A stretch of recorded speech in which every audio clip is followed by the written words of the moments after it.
ঠিক না? কারণ শয়তানকে না ভাগাইলে ও খালি ওয়াসওয়াসা দিবে, এত ওয়াজ শুনে কি হবে, যা একটু বাদাম পেস্ট ছোলা বুট এগুলা খায়, তারপরে ওয়াজ শোনে, একটু বিড়ি টিড়ি চিপা চাপার মধ্যে টাইনে আয়, তারপরে ওয়াজ শোন। শয়তান ধোঁকা দিবে। সেজন্য এই শয়তান যেন আশেপাশে কোথাও না থাকে, জোরে তাকবীর দেব, লিল্লাহে তাকবীর। আল কোরআনের আলো ঘরে ঘরে জ্বালো না, সব জায়গায় জ্বালো। খালি যদি শুধু ঘরেই জ্বালে তাহলে বাহিরে আবার মারামারি কিলেখড়ি লাগবে, ঠিক না? সেটা সব জায়গায় জ্বালা দরকার। আল কোরআনের আলো, আল কোরআনের আলো, আলেম ওলামা যেখানে, কোরআন হাদিস যেখানে, বিড়ি টানা যেখানে। অনেকেই বলছে যে আমরা সেখানে আছি, দেখেন তো কে বল, তাল যেন ঠিক থাকে। আল্লাহ আমাদের সকলকে কোরআন হাদিসের সাথেই থাকার তৌফিক দান করুক, আলেমদের সাথেই থাকার তৌফিক দান করুক, বলি আমিন। আবদুহু ওয়া রাসূলুহু আল্লাযী আরসালাহু আল্লাহু তাআলা বিল হাক্কি বাশীরাও ওয়া নাযীরা وداعيا إلى الله بإذنه وسراجا منيرا أما بعد فأعوذ بالله من الشيطان الرجيم بسم الله الرحمن الرحيم يا أيها الذين آمنوا كتب عليكم الصيام كما كتب على الذين من قبلكم لعلكم تتقون صدق الله مولانا العظيم وصدق رسوله النبي الكريم ونحن على ذلك من الشاهدين والشاكرين الحمد لله رب العالمين سبحانك لا علم لنا إلا ما علمتنا إنك أنت العليم الحكيم إن الله وملائكته يصلون على النبي يا أيها الذين آمنوا صلوا عليه وسلموا تسليما সকলেই দরুদ শরীফ পড়ি আল্লাহুম্মা সাল্লি আলা মুহাম্মাদ وعلى آل محمد كما صليت على إبراهيم وعلى آل إبراهيم إنك حميد مجيد اللهم بارك على হালকা এদিকে আসবে 2 ইঞ্চি এদিকে আনো হালকা بس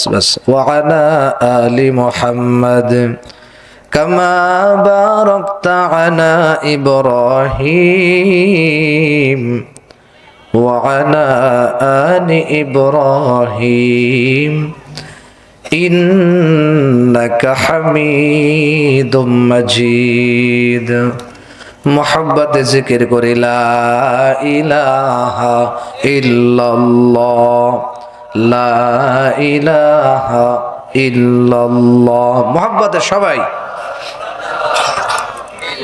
মাঝে মাঝে রং চা দিন চিনি ছাড়া একেবারে চিনি দিবেন না লা ইলাহা ইল্লাল্লাহ লা ইলাহা ইল্লাল্লাহ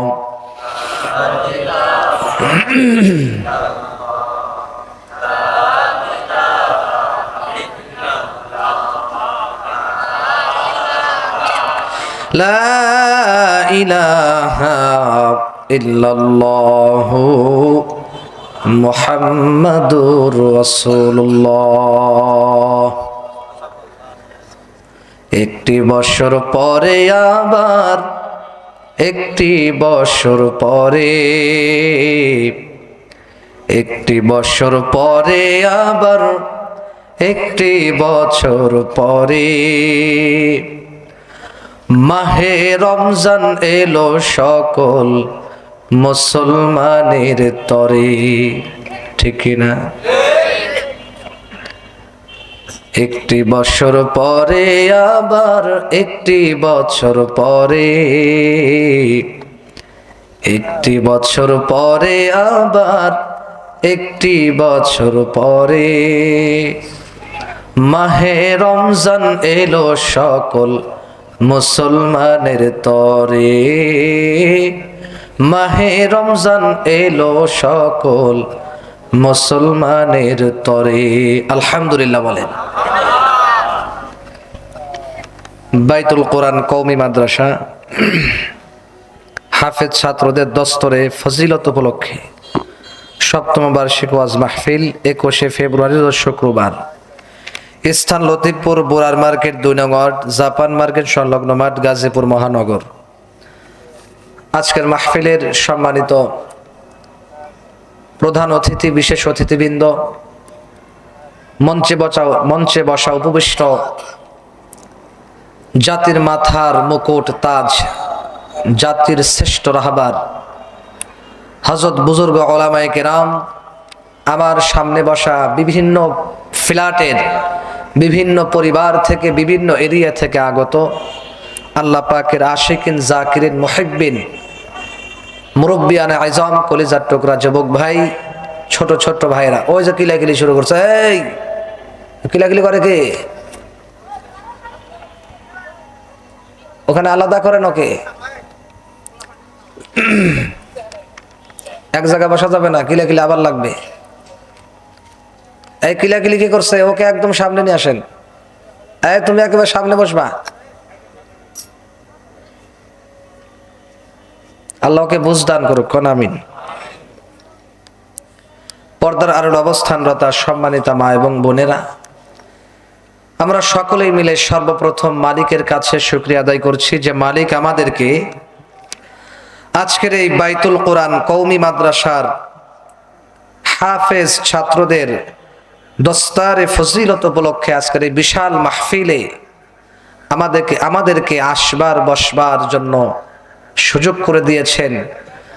লাখ লাখ কোটি কোটি মানুষ থেকে ছাঁটাই বাছাই করে পৃথিবীর সবচেয়ে শ্রেষ্ঠ জায়গা জান্নাতের বাগানে সুস্থ রেখে, ভালোবেসে, মহব্বত করে, হায়াত দিয়ে আমাদেরকে এই মাহফিলে নিয়ে আসলেন।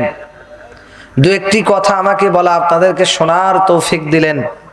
মালিকের কাছে সবাই জবান খুলে যৌথ কণ্ঠে শুকরিয়া আদায় করছি। সকলেই খুশি হয়ে বলছে আলহামদুলিল্লাহ। আরো জোরে আওয়াজ দিয়ে বলি আলহামদুলিল্লাহ। আপনারা কি বেজার আছেন নাকি? অনেকের মাস্ক সামনে খালি জায়গা, এই খালি জায়গাটা পূরণ করে বসলে সুন্দর হয়, ঠিক কিনা বলেন?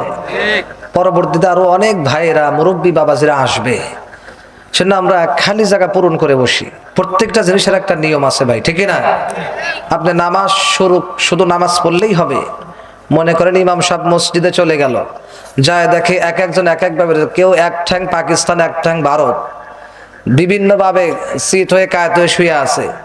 এখন মনে করেন বিভিন্ন জন বিভিন্ন ব্যস্ততায় গল্প করতেছে, কেউ টান টানা শুয়ে আছে, কেউ পাতাল হয়ে আছে, কেউ উপর হয়ে আছে।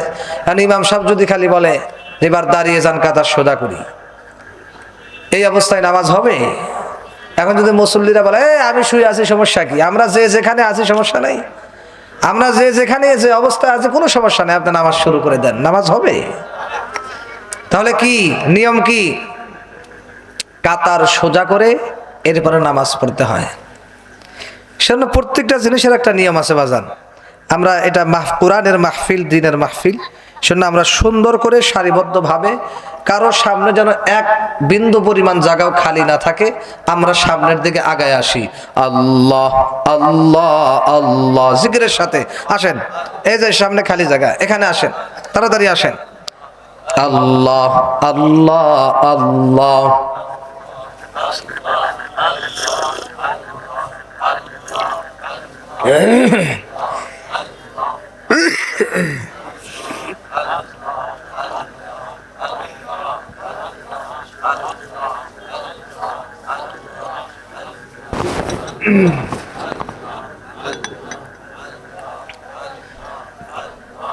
এই যে এখানে খালি, এই যে কাকা, এই যে বাবাজি আসেন, ও যে সামনের বাবাজি, পিছনে বাবাজি, আসেন আসেন কাকা, আসেন সামনে আসেন।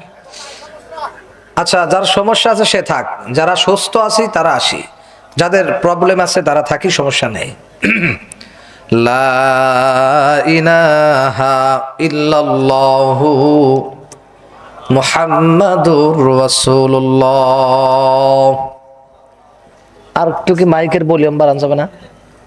কোন কোন জনবার না করে, কিছু ভলিউম বাড়াইলে কোন কোন শব্দ হয় ওটা যেন না হয়। আর ওই রবাবটা আছে সাউন্ড ভেসে যাওয়ার জন্য, সাউন্ডটা ভাসায় দাও একটু। তাহলে আপনারা আজকের মাহফিলে এসে খুশি না বেজার? আসলেই খুশি হয়েছে মন থেকে? তো বেজার কারা কারা হাত তোলেন তো দেখি, তোলেন দু একজন। সবাই খুশি ইনশাআল্লাহ? লিল্লাহে তাকবীর। এই আওয়াজে হবে না, আরো হাদিস আছে তাকবীর আওয়াজ যত দূর যাবে শয়তান তত দূর থাকবে না। শুনে এমন জোরে তাকবীর দেব যাতে শয়তান এলাকায় না থাকতে পারে, ঠিক না? কারণ শয়তানকে না ভাগাইলে ও খালি ওয়াসওয়াসা দিবে, এত ওয়াজ শুনে কি হবে, যা একটু বাদাম পেঁয়াজ ছোলা বুট এগুলা খায়, তারপরে ওয়াজ শোনে, একটু বিড়ি টিড়ি চিপা চাপার মধ্যে টাইনে আয়, তারপরে ওয়াজ শোন। শয়তান ধোঁকা দিবে, সেজন্য এই শয়তান যেন আশেপাশে কোথাও না থাকে, জোরে তাকবীর দেব, লিল্লাহে তাকবীর। আল কোরআনের আলো ঘরে ঘরে জ্বালো না, সব জায়গায় জ্বালো। খালি যদি শুধু ঘরেই জ্বালে তাহলে বাহিরে আবার মারামারি কিলেকরি লাগবে, ঠিক না? সেটা সব জায়গায় জ্বালা দরকার। আল কোরআনের আলো, আল কোরআনের আলো, আলেম ওলামা যেখানে, কোরআন হাদিস যেখানে, বিড়ি টানা যেখানে। অনেকেই বলছে যে আমরা সেখানে আছি, দেখেন যে কেবল তাল যেন ঠিক থাকে। আল্লাহ আমাদের সকলকে কোরআন হাদিসের সাথেই থাকার তৌফিক দান করুক, আলেমদের সাথেই থাকার তৌফিক দান করুক, বলি আমি। আমার ভাইয়েরা, আমি সরাসরি আলোচনায় যেতে চাই, যেহেতু সময় আমার পরে আরো দুইজন বক্তা আছে, ভালো ভালো বক্তা। আমি গুনাহগার মানুষ, নালায়েক মানুষ, দু চারটি কথা ভাঙ্গা গলায় বলবো, সেজন্য আমি ভূমিকা বাড়াবো না, মূল আলোচনায় চলে যাব ইনশাআল্লাহ। বলেন ইনশাআল্লাহ, কারণ সময়ের দিকেও তাকাইতে হবে। কোরআনে কারীমের সূরা বাকারার 183 নম্বর আয়াতে কারিমা আমি তেলাওয়াত করেছি। এই আয়াতের মধ্যে মহান আল্লাহ পাক রব্বুল আলামিন তিনি জানিয়ে দিয়েছেন, বলে দিয়েছেন, গোটা পৃথিবীর মানব মণ্ডলীর জন্য জানিয়ে দিয়েছেন। যেহেতু সামনে পবিত্র মাহে রমজান মাস, সেজন্য আমি রমজানের প্রস্তুতি সম্পর্কে কিছু কথা বলবো ইনশাআল্লাহ। ইনশাআল্লাহ বলেন। যে কোনো জিনিসের প্রস্তুতি দরকার আছে না নাই? মনে করেন আপনি যাবেন বিয়েই বাড়িতে, বোঝানোর জন্য বলতেছি, বিয়ে বাড়িতে যাবেন বা বিয়েই বাড়িতে, এ বাবা বসো, তুমি বসো, কথা বলা যাবে না, একদম চুপ, কোনো কথাই বলা যাবে না। এখন এই বিয়ে বাড়িতে যাওয়ার ক্ষেত্রে একটা প্রস্তুতি দরকার আছে না? এখন যদি আপনার বন্ধু এসে বলে কোনো প্রস্তুতি নাই, ধরু লুঙ্গি পরা আছে, এই অবস্থায় যাওয়া লাগবে, লুঙ্গি যেটা আছে, গেঞ্জি যেটা আছে, চুলমুল যা যেমনে আছে এভাবেই যাওয়া লাগবে, কোনো প্রস্তুতি নাই, চল তাড়াতাড়ি। তো অনেকেই আছে বিপদে পড়ে যায় কি যায় না? তাহলে এই বিপদে পড়ে এই যে এলোমেলো অবস্থায় গেল, কেন এলোমেলো অবস্থায় গেল? কারণ তাকে আগে বলে নাই, যার কারণে উনি প্রস্তুতিও নেয় নাই। আমি মাঝে মাঝে মাহফিলে গেলে মুসল্লিদেরকে হঠাৎ করে টান দিয়ে গাড়িতে তুলে নিয়ে যাই, হ্যাঁ আসেন মিয়া মাহফিল করে আসি। পরে কয় হুজুর আমি তো প্রস্তুতি নেই। তো তারপরেও যারা একটু খাতিরের আছে তারপরে জোর করে টাইনে মেনে নিয়ে যায়, যারা একটু পোশাক ভালো পরা থাকে, কই আসেন এত প্রস্তুতি কিসের? কই একটু আগে বললে হুজুর আরো ভালো করে প্রস্তুতি নিতাম, ভালো একটা জামা পরতাম, ভালো একটা এইটা পড়তাম সেইটা করতাম। একটা প্রস্তুতি আছে কি নাই বলেন? একটা মানুষের ব্যক্তিগত প্রস্তুতি থাকতেই পারে। চুলমুল আছে, এলেমুলো এইরকম ভাল্লুকের মতো আছে, আপনি এলেমুল অবস্থায় যাবেন? যাবেন না। যেমন প্রধানমন্ত্রী যদি আপনাকে এখন যাইতে বলে, ডক্টর ইউনূস, যে এই অমুক এলাকার অমুক কালকে তুমি আমার সাথে দেখা করবা, তাহলে বলেন কি প্রস্তুতিটা নিয়ে যাবে? প্রস্তুতি নেবে কি নেবে না? নিবে। আমাকে যেন স্মার্ট দেখা যায়, ভালো দেখা যায়, প্রস্তুতি দরকার। প্রস্তুতি না নিলে তাহলে এলেমুল অবস্থা যখন যাবে বলবে কি রে এই লোকটা কোথেকে আইছে, কি মানে ঠিকানা কোথায়, বাড়ি কোথায়, এরকম বলা বলি করবে কি করবে না? মানুষ তাকিয়ে থাকবে তার দিকে। তো তারা তো এইটা বুঝবে না যে সেই লোকটা তাড়াতাড়ি করে আসছে, প্রস্তুতি নেয় নেই। তাহলে উনির এই অবস্থা কেন হলো, এলোমেলো কেন হলো? ভালো করে উনি স্মার্ট হয়ে ভালো করে পোস্ট পাস করে কেন যাইতে পারলো না? কারণ উনি প্রস্তুতিটা নেয় নাই। ঠিক তেমনি ভাবে মহান আল্লাহ পাক রব্বুল আলামিন আমাদের জন্য প্রস্তুতিমূলক শবে বরাতের রাতটা রাখছে, সুবহানাল্লাহ কোন, যাতে বান্দা তার সব গুনাহকে তওবা করিয়ে, খাস দিলে তওবা করে পাক সাফ হয়ে পরিষ্কার পবিত্র হয়ে যেন পবিত্র মাহে রমজান মাসের মধ্যে প্রবেশ করতে পারে। সুবহানাল্লাহ, আস্তে কোন।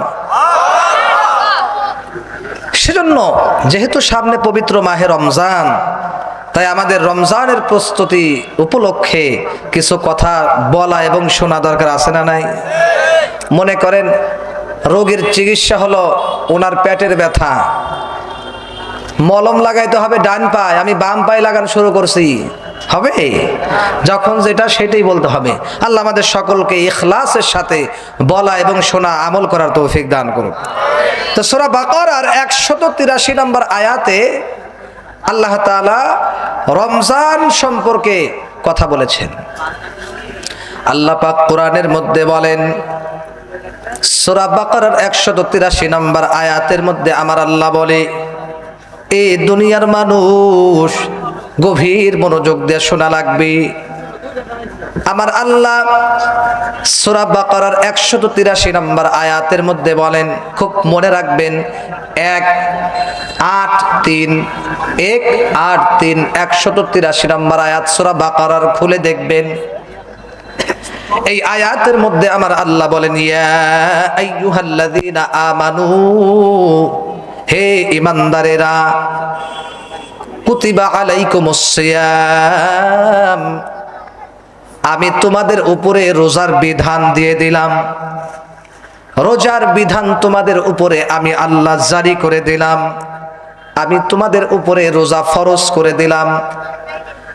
কামা কুতিবা আলাল্লাযীনা মিন ক্বাবলিকুম, যেরকম ভাবে পূর্ববর্তীতে যারা এসেছিল তাদের উপরেও যেমন ফরজ করেছিলাম, তোমাদের উপরেও আমি আল্লাহ রমজানের রোজা রাখাকে বাধ্যতামূলক ফরজ করে দিলাম।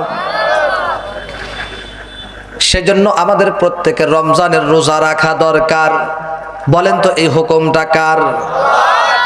এটা সূরা বাকারার 183 নম্বর আয়াত, আয়াতের তরজমাটা শোনাইলাম। এবার বুখারী শরীফের 8 নম্বর হাদিস শোনেন। আল্লাহর নবী হাদিসের মধ্যে বলেন, সুন্দর করে জানিয়ে দেয়, বুনিয়াল ইসলাম খামসু শাহাদাতিন, আল্লাহ আল্লাহ ইলাহা ইল্লাল্লাহ ওয়া আন্না মুহাম্মাদুর রাসূলুল্লাহ।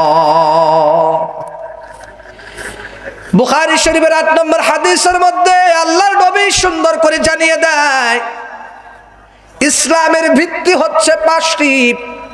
সংক্ষেপে আপনাদেরকে মূল কথাগুলা বলার চেষ্টা করব। আমার ভাই রে, আমার যুবক ভাই, এ এলাকার মানুষ, গভীর মনোযোগ দিয়ে শোনা লাগবে, এদিক সেদিক তাকাতুকি করলে হবে না। আল্লাহর নবী বলেন, ইসলামের ভিত্তি হলো 5টি। 1 নম্বর ওয়া ইকামাস সালাহ, নামাজ কায়েম করতে হবে, নামাজ। 2 নম্বর আল্লাহর নবী বলে যাকাত আদায় করা লাগবে, যাকাত। 3 নম্বর আল্লাহর পয়গম্বর বলেন, সামর্থ্য থাকলে হজ করা লাগবে, হজ। মক্কা মদিনায় গিয়ে কাবা শরীফের মধ্যে গিয়ে আল্লাহর ঘরে গিয়ে হাজিরা দেওয়া লাগবে, হজ করা লাগবে। হজ সামর্থ্য যাদের আছে তাদের হজ করা লাগবে। বর্তমান জামানায় বহু মানুষকে দেখা যায় হজের সামর্থ্য আছে, হজ করার সামর্থ্য আছে, এরপরেও আল্লাহর ঘর মক্কা মদিনায় যায় না। আছে না নাই বলেন? কারণ কি জানেন? হজে মানুষ টাকা থাকলেই যাইতে পারে না, আল্লাহর কবুলিয়াত লাগে। আল্লাহ যাকে নেয়, আল্লাহ যদি মোহাব্বতের রশি দিয়া টান দিয়া মসজিদের মধ্যে যাকে নেয় সেই কিন্তু মসজিদে যাইতে পারে। আল্লাহ যদি মোহাব্বতের রশিটা গলায় লাগাইয়া মাদ্রাসা মসজিদে নেয় সে মাদ্রাসা মসজিদে যাইতে পারে। আল্লাহ যদি মোহাব্বতের রশি গলায় লাগাইয়া মক্কা মদিনায় নেয় তাহলে সেই ব্যক্তি কিন্তু যাইতে পারবে। আল্লাহ যদি মোহাব্বতের রশি গলায় লাগাইয়া মাহফিলের মধ্যে যদি নিয়ে আসে বিভিন্ন সবের কাজে যদি আল্লাহ অংশগ্রহণ করান তাহলে আমার আল্লাহ যাকে তৌফিক দেন, আল্লাহ যাকে নেন, একমাত্র ওই ব্যক্তি কিন্তু যাইতে পারে। সেই জন্য বাজান টাকা থাকলে হবে না। এরে যুবক, আমার আব্বাজান, পর্দার আড়ালের আম্মাজান, গভীর মনোযোগ দিয়ে শোনা লাগবে। সেই জন্য আমাদের এক নাম্বার নিয়ত থাকতে হবে, নিয়ত, ইখলাস লাগবে, ইখলাস। ঠিক কিনা কন? হজের বিষয়ে আমি কোনো কথা বলবো না, সংক্ষেপেই বললাম। যেই মূল কথার জন্য আমি হাদিসটা টানলাম, এরপরে আল্লাহর নবী বলেন পবিত্র মাহে রমজানের রোজা রাখতে হবে। রোজা ইসলামের 5টি ভিত্তির মধ্যে এটাও একটা কারণ। ফরজ মূল ভিত্তির মধ্যে 5টির মধ্যে এটাও একটা জিনিস, রমজান মাসের রোজা রাখা লাগবে। কথা বলেন ঠিক কিনা? আমার ভাইরা, এক নম্বর হচ্ছে আশহাদু আল্লা ইলাহা ইল্লাল্লাহ, আল্লাহ বাদে কোনো মাবুদ নাই। হযরত মুহাম্মদ সাল্লাল্লাহু আলাইহি ওয়াসাল্লাম আল্লাহ পাকের বান্দা ও রাসূল, এই কথার উপরে সাক্ষী দেওয়া। 2 নম্বর নামাজ আদায় করতে হবে, নামাজ কায়েম করা। 3 নম্বর হচ্ছে যাকাত আদায় করা। 4 নম্বর সামর্থ্য থাকলে হজ করা। 5 নম্বর হচ্ছে রমজানের রোজা রাখা। বুখারী শরীফের 8 নম্বর হাদিস দেখে নেবেন, ওলামায়ে কিরাম অনেকেই বসা আছে, জিজ্ঞেস করেন। সেন্নবাজান, রমজানের রোজা কোনোভাবেই আমাদের মিস করা, ফাঁকি দেওয়ার সুযোগ নাই। আর মাত্র কয়দিন বাকি আছে বলেন তো? নাকি আরো তো 10 মাস আছেই?